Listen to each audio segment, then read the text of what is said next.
نحمده ونصلي على رسول كريم أما بعد أعوذ بالله من الشيطان الرجيم بسم الله الرحمن الرحيم إن الذين قالوا ربنا الله ثم استقاموا تتنزل عليهم الملائكة ألا تخافوا ولا تحزنوا وأبشروا بالجنة التي كنتم توعدون نحن أولياؤكم في الحياة الدنيا وفي الآخرة ولكم فيها ما تشتهي أنفسكم ولكم فيها ما تدعون نزلا من غفور رحيم صدق الله العظيم.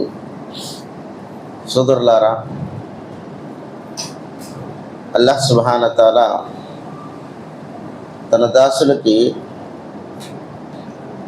సందేశాన్ని ఇస్తున్నాడు. అదేమిటంటే ఇన్నల్ లజీన ఖాలు రబ్బున అల్లాహ్, నిస్సందేహంగా ఎవరైతే అన్నారో మా దైవము మా ప్రభు కేవలం అల్లాహ్ మాత్రమే.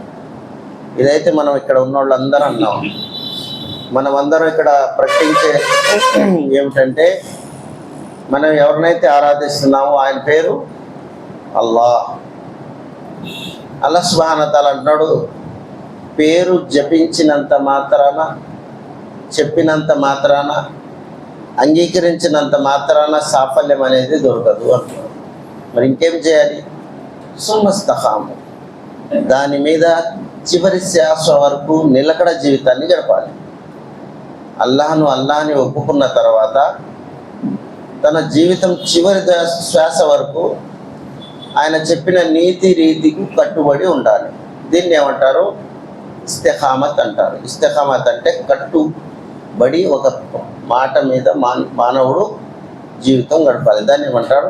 అల్లా అన్నాడు, ఇన్నల్ లజీన ఖాలు రబ్బున అల్లాహ్, ఎవరైతే అన్నారో నిస్సందేహంగా నా దైవం అల్లాహే అని, సుమ్మస్తఖాము, దాని మీద నిలకడ జీవితాన్ని గడిపారు. అల్లా ఫలితం వేస్తాడు.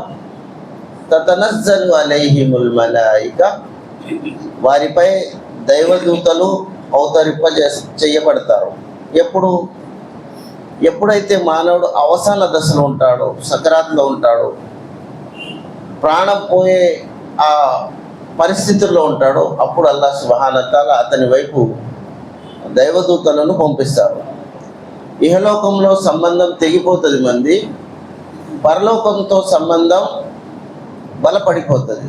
అప్పుడు ఏమవుతుంది? అల్లాహ్ సుబ్హానహు వ తఆలా అంటాడు, నహను ఔలియాకుం ఫిల్ హయాతి దునియా వ ఫిల్ ఆఖిరా. దైవదూతలు నేరుగా ఆ వ్యక్తితో మాట్లాడతారు. ఇప్పుడు దైవదూతలు మనకు కనబట్టలేదు కదా, ఎందుకంటే ఈ ప్రపంచిక జీవితంలో ఇంకా సంబంధం అనేది తెగలేదు, ఇంకా ముడిపడి ఉంది. ఒక జీవితంతో ఎప్పుడైతే సంబంధం తెగిపోయి మరో జీవితంతో సంబంధం బలపడుతుందో అప్పుడు ఆ జీవితానికి సంబంధించిన విషయాలు మనకు బహిర్గతం అవుతాయి.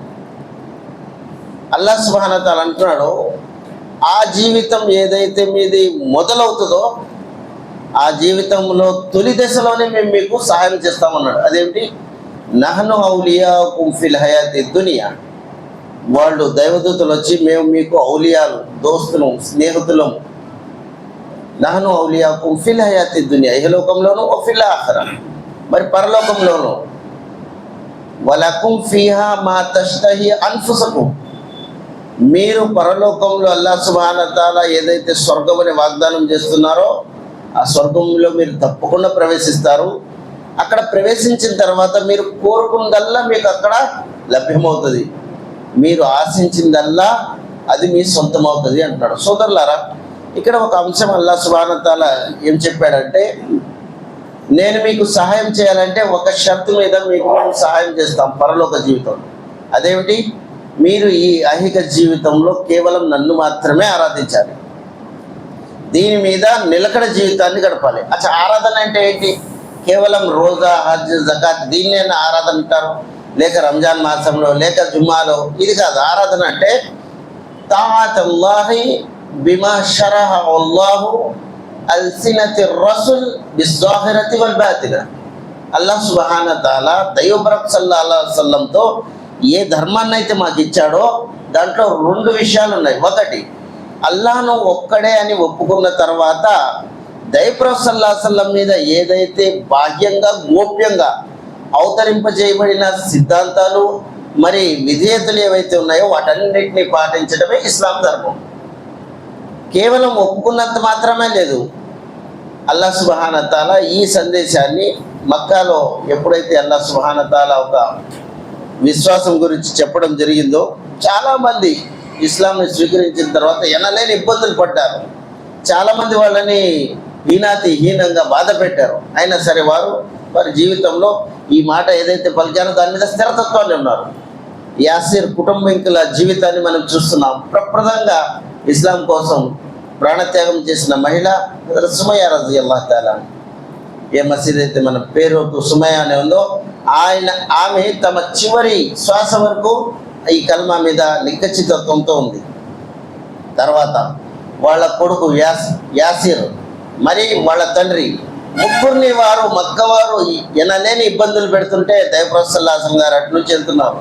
సహాబాలు అన్నారు, యా రసూలుల్లాహ్, మరి యాసిర్ కుటుంబీకుల మీద మీరు దువా చేయరా వారి కోసం అంటే, అలాంటి ఇబ్బందుల్లో కూడా దైవప్రవక్త సల్లల్లాహు అలైహి వసల్లం వారిని చూసి అన్నారు, సబరన్నా అలా యాసిర్, ఓ యాసిర్ కుటుంబీకులారా సహనం వహించండి.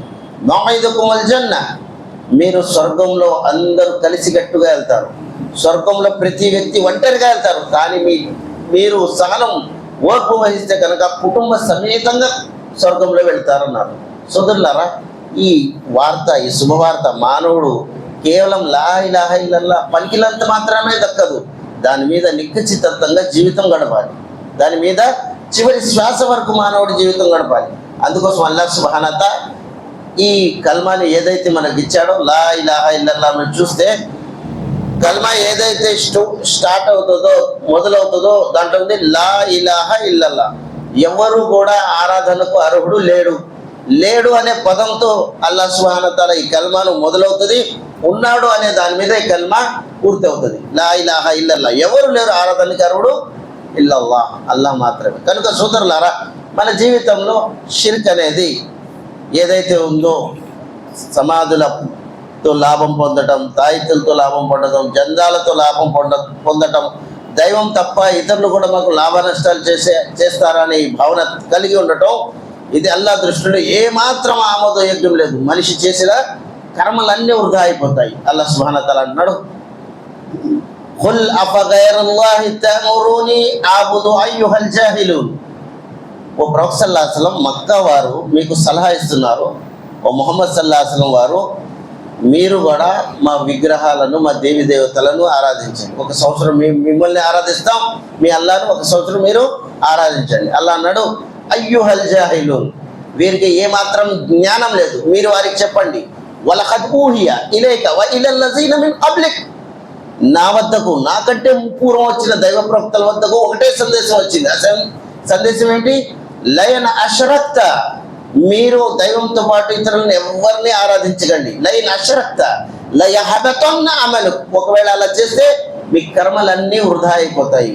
వల తకునన్న మినల్ ఖాసిరీన్, మరి మీరు ప్రళయ దినాన నష్టానికి గురైపోతారు. బలిల్లాహి ఫాబుద్, ఓ దైవప్రవక్త సల్లల్లాహు అలైహి వసల్లం వారు ఒక్క దైవాన్ని మాత్రమే ఆరాధించండి. వకుం మినష్ షాకిరీన్, మరి కృతజ్ఞతలు తెలిపే దాసుల జాబితాలో చేరిపోండి. అలా ఇక్కడ ఏమంటున్నాడు, ఒకవేళ ఈ ముహమ్మద్ సల్లల్లాహు అలైహి వసల్లం కూడా షిర్క్ చేస్తే, చేయరు, దైవ ప్రవక్తలు షిర్క్ చేయరు, ఒకవేళ చేస్తే లయహబతన్న అమలు, వారి ఆచరణ కూడా నాశనం అయిపోతుంది అన్నాడు. వారు చేసిన కర్మలు కూడా వృధా అయిపోతాయి అన్నాడు. కనుక సోదరులారా, మనిషి జీవితంలో కేవలం మక్కా అల్లాహ్ను మాత్రమే ఆరాధిస్తే లాభం ఏమిటి అంటే, మనిషి ఏదైతే సంబంధంతో ఉన్నాడో ఆ సంబంధం తెగినప్పుడు అల్లాహ్ సుబ్హానహు వ తఆలా సాయం చేస్తాడు. నహ్ను ఔలియాకుం ఫిల్ హయాతి దునియా, దైవదూతలు వచ్చి అవసాన దశలో మానవుడికి పక్కన అందరూ ఉంటారు, కానీ మానవుడు భయపడుతూ ఉంటాడు. అల్లా తఖాఫు వలా తహజను, వాళ్ళు వచ్చి ఏమంటారు, నహ్ను ఔలియాకుం, మేమైతే దోస్తులమే, స్నేహితులు. మరి ఏమంటారు వాళ్ళు? అలా అన్నాడు, అల్లా తఖాఫు, భయపడకండి మీరు అంటారు. భయమే కదా ఈ ఇహలోక జీవితం వదులుతున్నాం. ఉదాహరణకి ఇక్కడ నుంచి మనం ఏదైనా ప్రదేశంలో వెళ్తున్నాం అనుకోండి, ఆ వాతావరణమే తెలియదు ఏమవుతుందో, ఎట్టా ఉంటుందో, భయపడతాం. చచ్చిపోయిన తర్వాత ఏ ఖబర్లో అయితే వెళ్తున్నారు మీరు, ఏ జీవితంలో అయితే ప్రవేశిస్తారో అక్కడ ఏమవుతుంది? భయమే మనిషికి. అందుకోసమే చనిపోయే వ్యక్తి ఎంత నిష్ఠాపరుడైనా సరే మల మూత్ర విసర్జనాలు ఆ పక్క మీద చేసేస్తాడు. ఎందుకు తెలుసా? భయం, ఆందోళన. మనిషి ఈ ఊహొచ్చిన కాడ నుంచి ఎక్కడ కూడా మలమూత్ర విసర్జనాలు చేయడండి, అనుకున్న చోటే చేస్తాడు. కానీ మరణం ఎటువంటి స్థితి అంటే మనిషికి ఎప్పుడైతే ఆ దైవదూతలను చూస్తాడో అప్పుడు మొత్తం సన్నివేశం అర్థమైపోతుంది. మౌలసాబులు చెప్పింది, ఖురాన్ వివరించింది, జుమ్మాలో గొంతు చించుకొని మౌలసాబ్ గారు చెమట కాల్చుతూ చెప్పింది, మనం మెల్లగా నిద్రపోతుంది, అన్నీ అర్థమైపోతాయి ఇక్కడ. అప్పుడు అర్థమైన తర్వాత లాభం ఏముందండి? అప్పుడు అర్థమైంది ఏమని, మలమూత్రం 2 విసర్జన చేసేస్తాడు. అందుకోసం స్నానాదులు గావించేవాడు, క్లోజులు తొడుక్కొని, అబ్బా ఏంద్రా ఈ ఎడావుడి, పిల్లలకి కడిగా వీడికి కూడా కడగాల్సి వస్తుంది. కారణం ఏంటి? మనిషికి అంత ఆందోళన. ఏమవుతుందో ఆ సమయంలో దైవదూతలు వచ్చి అంటారు, వలా తఖాఫ్ లా తఖాఫు, మీరు ఏం భయపడకండి, వలా తహజను, బాధపడకండి. భయము బాధ 2 ఒకటేసారి చర్చించాడు అల్లా. ఎందుకు? భయం అంటే ఏం జరుగుతుందో మేము ఉంటాం, ఏం జరిగినా మేము తోడుంటాం. ఒక వ్యక్తి వచ్చి నీకేం పర్లేదురా మేము గైడ్ చేస్తాను నీకు అంటే ఎంత ధైర్యం ఉంటుంది ఒక వ్యక్తి. కానీ వాళ్ళు దైవదూతలు స్వతహాగా వచ్చి అంటారు, ఏం భయపడుతున్నావయ్యాను? ఏం భయపడలేదు, నేను అభయిస్తున్నాం మీకు. ఎందుకు తెలుసా? ఎక్కడైతే వెళ్తున్నామో అంత నాకు తెలుసు, నీకు తెలియదు భయపడవసరం, నాకు తెలుసు, నేను వస్తాను చూడు. ఎలా ఉంటుందండి అలాగంటే? మనిషికి ఎంత ధైర్యం. ఇంకా చివరి శ్వాస తెగి కొన్ని క్షణాలు కూడా గడవలేదు, ఎంబట శుభవార్త వచ్చేస్తుంది. ఎవరికి? జెండాలు ఎత్తేవారుగా, గ్యార్మీలు చేసేవాళ్ళుగా, పండుగలు చేసేవారన్నా? అల్లాహ్ ఒక్కడే అని నమ్మి ఆయన చెప్పిన సిద్ధాంతం మీద చివరి శ్వాస వరకు ఉండేవాడికి. నహ్ను ఔలియాకుం ఫిల్ హయాతి దునియా వ ఫిల్ ఆఖిరా. అల్లాహ్ సుబ్హానహు వ తఆలా అంటాడు, అలా వలా లా తఖాఫు వలా తహజను, బాధపడకండి. బాధ ఎందుకు? డబ్బులు పెట్టాం ఇక్కడ, భార్య ఇక్కడ ఉంది, పిల్లలు ఇక్కడ ఉన్నారు, నేను వెళ్ళిన తర్వాత నేను వెళ్ళటానికి అయితే అభయం ఇస్తున్నారు, నేను వస్తాను, బాగానే ఉంది. కానీ ఇదంతా వ్యవహారం ఎవరు చూసుకుంటారే? ఎవరు చూసుకుంటారు? ఎట్టా వాళ్ళ జీవితం? నేను లేపితేనే ప్రజలకు ఎవరు లేరు. ఏంటి వీళ్ళ పరిస్థితి? ఏం కావాలి? బాధ. ఒకటి భయం, రెండోది బాధ. అల్లా అంటున్నాడు, వాళ్ళకి ఈ విషయం కూడా చెప్పండి, మీరు చనిపోయిన తర్వాత మీ సిద్ధాంతం ఏదైతే ఉందో మీ పిల్లల గొంతుల్లో రంగరింపజేసి వారి జీవితం కూడా మీ వంటి జీవితమే గడిపేటట్టు మేము మీకు వాళ్ళకి సహాయం చేస్తాం. అప్పుడు ఎంత ధైర్యం వస్తుంది? పర్లేదు రేపు, పర్లేదులే, ఇదైతే చాలు, నేను ఏదైతే చేయాలని ఇహలోకంలో కష్టపడ్డాను నా వల్ల కాలేదు, అల్లా నేను చనిపోయిన తర్వాత వీరికి ఒక సన్మార్గదర్శుని ఇస్తున్నాడు, వారికి ఒక మార్గనిర్దేశకులు అవుతారు. అంటే ఎంత అభయం ఉంటుందో మనిషికి. అప్పుడు మనిషి పరలోక జీవితంలో ప్రవేశపెడతారు. అల్లాహ్ ఎప్పుడైతే ప్రవేశిస్తాడో అల్లాహ్ సుబ్హానహు వ తఆలా అంటున్నాడు, నహ్ను ఔలియాకుం ఫిల్ హయాతి దునియా వ ఫిల్ ఆఖిరా వలకుం ఫీహా మా తష్తహి అన్ఫుసుకుం. మనిషి మనసులో ఏదైతే ఆశిస్తాడో, కోరుకుంటాడో అది దక్కితే ఎంత బాగుంటుంది. జీవితంలో ఎన్ని కోరికలు ఉన్నాయండి?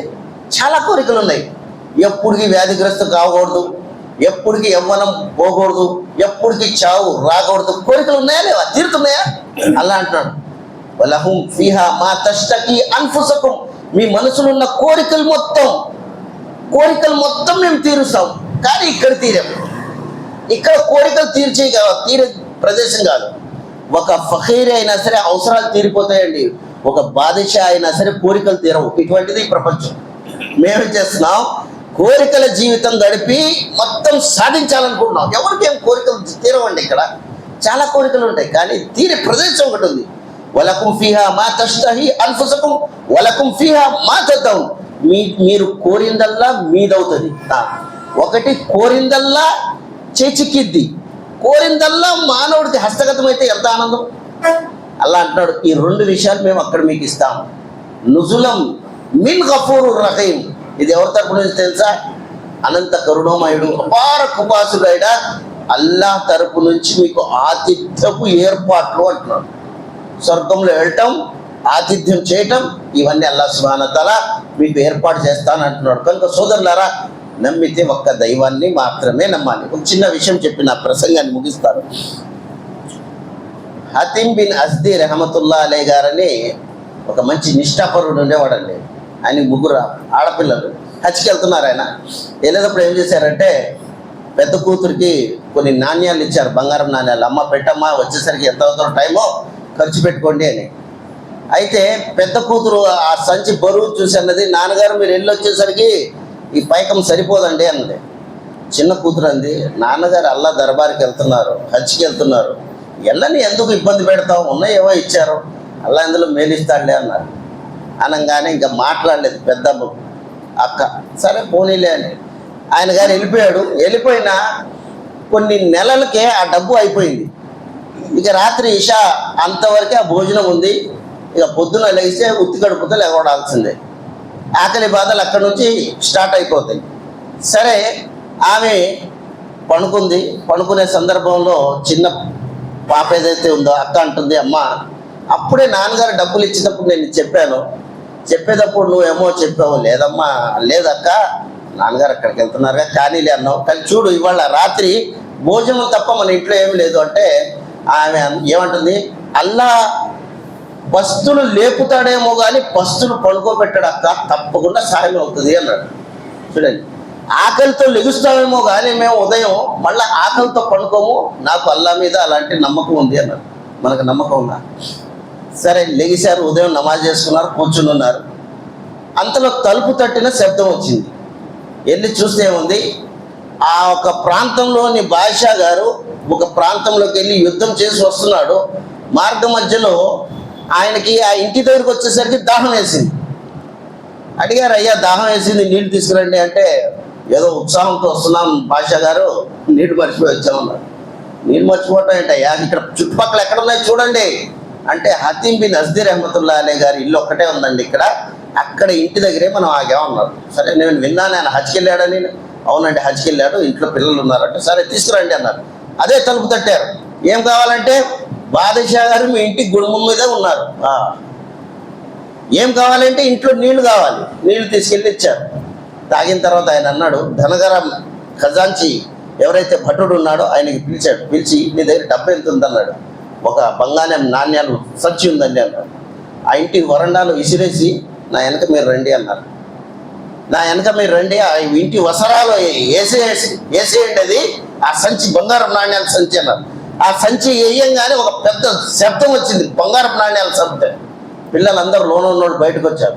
బాద్షా గారు వెళ్తా వెళ్తా సిపాయిలు చెప్పాడు, ఎవరి దగ్గర అయినా ఒక్క నాణ్యం 2 నాణ్యాలు ఉన్నా నేను వెళ్తున్నాను ముందు, మీ వెనక వచ్చేది వాళ్ళు ప్రతి వారు ఆ ఇంట్లో ఏదో ఒక నాణ్యం వేసిరండి డబ్బు అని ముందుకు సాగాడు. ఇంకేముంది, నాణ్యాల మూట అయితే కింద పడి మొత్తం విప్పారింది. జనాలు 1, 2 వేస్తానన్నారు, బంగారం నాణ్యాలు వర్షం పడతానే ఉంది. ఇక వచ్చి పిల్లలు ఆనందాలతో కేరింతలు కొడుతున్నారు. కానీ చిన్న అమ్మాయి ఏదైతే ఉందో ఏడుస్తుంది. ఆమె చిన్నమ్మాయి ఏడుస్తుంది. అక్క అంది, చెల్లి నువ్వు అన్నావు అల్లా సాయం చేస్తావని, నాకు కూడా నమ్మకమే, కానీ నీ అంత నమ్మకం లేదు. చూసావా బాద్షా గారు నాకు మా ఇంట్లో బంగారం నాణ్యాలు వేశారు, నాణ్యాల వర్షం పడుతుంది, ఈ సమయంలో ఏడుపు ఎలాగా, ఎందుకు ఏడుస్తున్నావు అంది. ఆమె ఒక పదం వాడిందండి, ఒకవేళ అది మాకు అర్థమైతే జీవితం మార్పు వస్తుంది. ఏమని తెలుసా అక్క, ఈ ప్రాంతానికి రాజైన ఒక వ్యక్తి మాతో ఇష్టపడిపోతే ఈ వాతావరణమే మాది మారిపోయిందే, భూమి ఆకాశానికి యజమాని అయిన అల్లా మాతో ఇష్టపడిపోతే మా స్థితిగతులు ఏం కాదు, మా వ్యవహారం ఎలా మారిపోతుంది, ఇది ఆశించి నేను ఏడుస్తున్నాను అంది. ఒక వ్యక్తి మాతో ఇష్టపడిపోతే ఎంత సహాయం అందుతుంది, సకల లోకాల శక్తిపరుడు అల్లానే మాతో ఇష్టపడితే మనం అల్లాను ఇష్టపరచుకుంటే మన స్థితి ఎలా మారుతుంది. సోదరులారా, వింటాం, అందరూ వింటారండి, అర్థం చేసుకోవాలి. ఏదైతే ఉందో జీవితం వాటి రహస్యాన్ని అర్థం చేసుకోవాలి. అల్లాహ్ దువా చేస్తున్నాను, అల్లాహ్ సుబ్హానహు వ తఆలా నిన్ను మాత్రమే ఆరాధించి చివరి శ్వాస వరకు నీతో మాత్రమే సంబంధం పెట్టుకునే మహాభాగ్యం మనందరికీ ప్రసాదించుగాక. అల్లాహ్ సుబ్హానహు వ తఆలా ఈ పవిత్ర రంజాన్ తరుణంలో ప్రతి ఒక్కరు చేసే ఉపవాసాలను ఆరాధనలను అల్లాహ్ సుబ్హానహు వ తఆలా కల్ముష్ లేకుండా చేసి ఆరాధనలు వారి జీవితంలో ఎల్లవేళలా చేసుకునే మహాభాగ్యం ప్రసాదించుగాక. ఆమీన్. సుబ్హానక రబ్బిక రబ్బిల్ ఇజ్జతి అమ్మా యసిఫూన్, వసలామున్ అలల్ ముర్సలీన్, వల్హమ్దులిల్లాహి రబ్బిల్ ఆలమీన్.